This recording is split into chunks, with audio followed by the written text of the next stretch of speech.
So the self-mastery formula, from one of the trainings I did months ago, I wrote this. I said, the self-mastery formula is this. Step one, living in alignment to your highest values.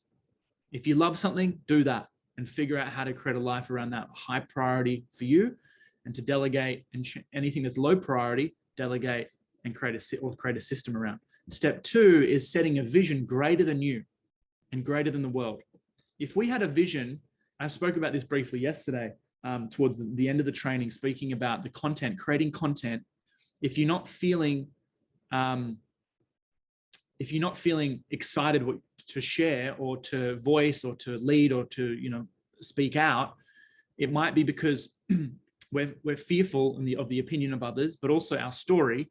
And also, if we have a vision of just us, we just want to help us, we just want to get by, it's just safety, security, it's all about me.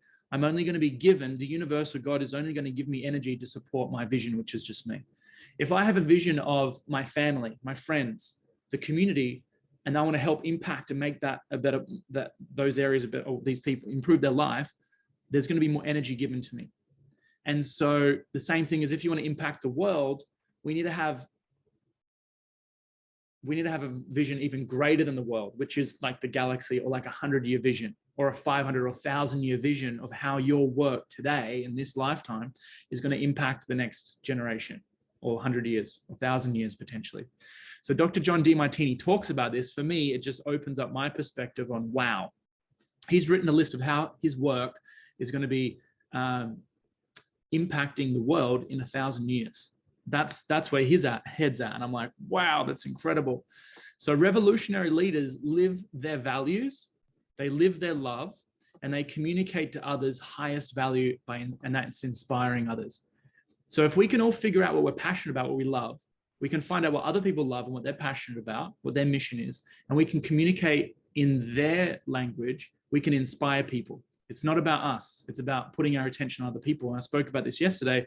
If you're finding that you're stuck or overwhelmed, it's usually because, well, from my experience, I'm focusing on me and my energy is just on me, and I'm judgmental. I'm more like reactive. If I put my attention on how can I help, how can I serve, how can I contribute, my whole focus changes. I feel like this weight is lifted. I feel light, and there's so much ease to communicate when I'm helping. Who can relate? Who put a yes into the chat if when you help others, you feel this lightness and this energy, and that's the true, I guess, essence of life, right? Is giving.